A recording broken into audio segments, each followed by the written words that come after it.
What's up YouTube, it's your girl Britt and I'm back with another video. Today what I'm going to be giving you is my stuffed peppers recipe as well as my top tips when it comes to cutting belly fat.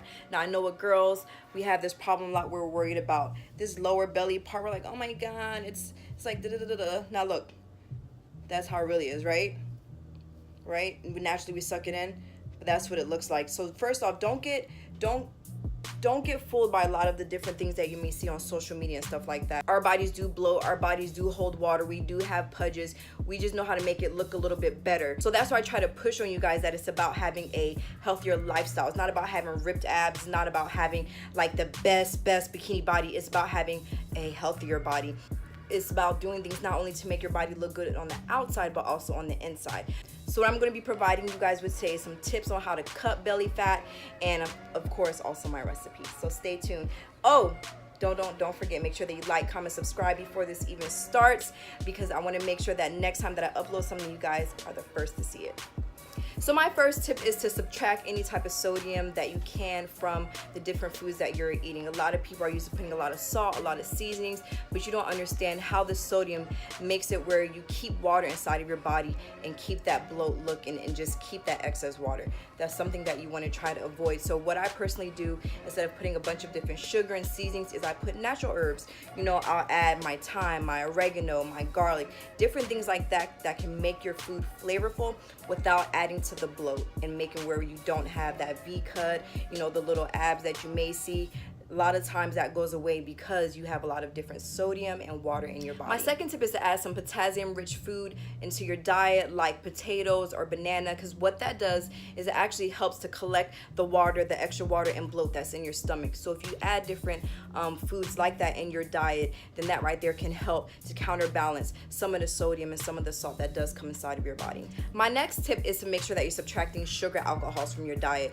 Now to think about these low calorie sweeteners and things that we put inside of our food, like stevia and sweet and low, we feel like since we're not using sugar, then it's not as bad, but our body doesn't fully digest it. So that in itself makes it where we can increase the bacteria that is in our body. So if you stay away from those type of low calorie sweeteners, that right there is something that can make you avoid the extra bloat and the extra pudge that you find at the really lower part of your belly, right at the bottom. Like, we all know what part that is. The girls know the little pudge at the bottom that we're always worried about, that we're putting our pants over. That right there, avoiding those low calorie sweeteners can really help.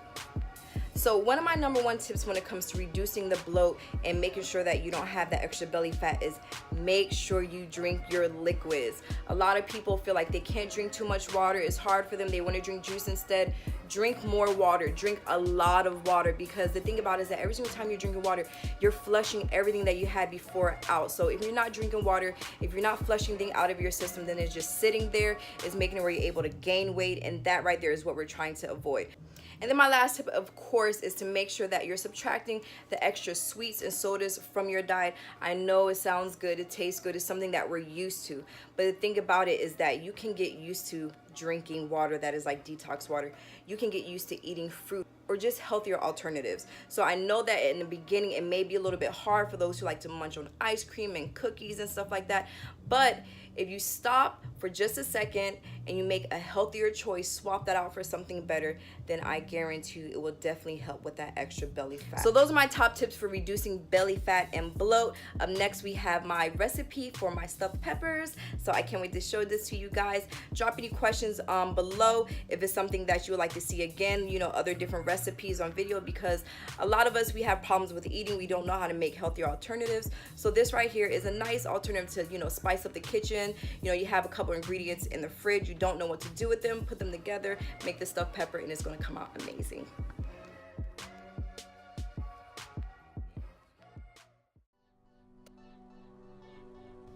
Now first I'm going to start with chopping the head off of the, well, that sounds a little harsh, but I'm going to be chopping the head and the bottom off of my peppers. I want to make sure that first I'm chopping the bottom so that they can stand up correctly in the pan, and also I like a little bit of juices to come out to make sure it does not stick to the pan. And then we're going to be chopping off the head so that way we can stuff it on the inside. You want to make sure to remove the pits and the seeds, and that's what I'm cutting up on the inside. So here I have some green onion and my cut up pepper top, and then of course my homemade garlic that I like to put with anything. Now the peppers, I'm just gonna put them in the water just to flash steam them. You wanna make sure that it doesn't get too soft.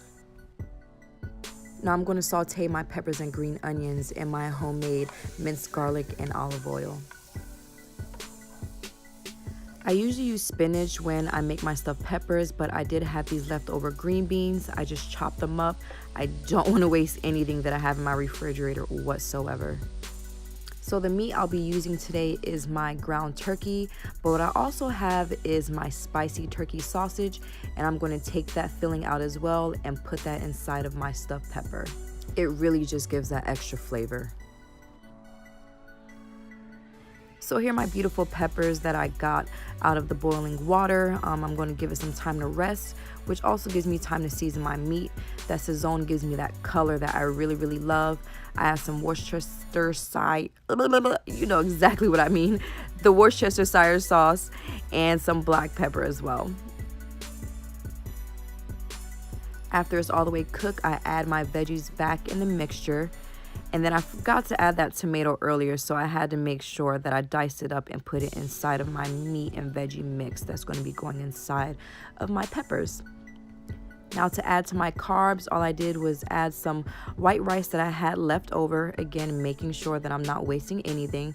And then I have my cheese that I actually dice up because I do not like shredded cheese whatsoever, because it does have wood chips in it. So I just got my sliced cheese and I broke it up. Now the meal is basically almost done because we've pre-cooked everything. So we're just gonna fill it up all the way to the very top.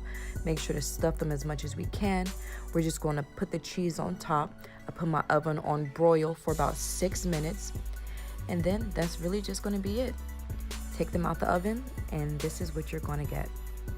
Now if you notice, one is already gone because Baden already tore that up. So I didn't get to have all of them for presentation, but this is what it looks like on the inside. And then of course I made sure to pack me one for lunch as well, because prepping is the best way to stay on your healthy journey. Now make sure that you like, comment, and subscribe. Drop comments below. And then I hope that you see the next recipe. Stay tuned.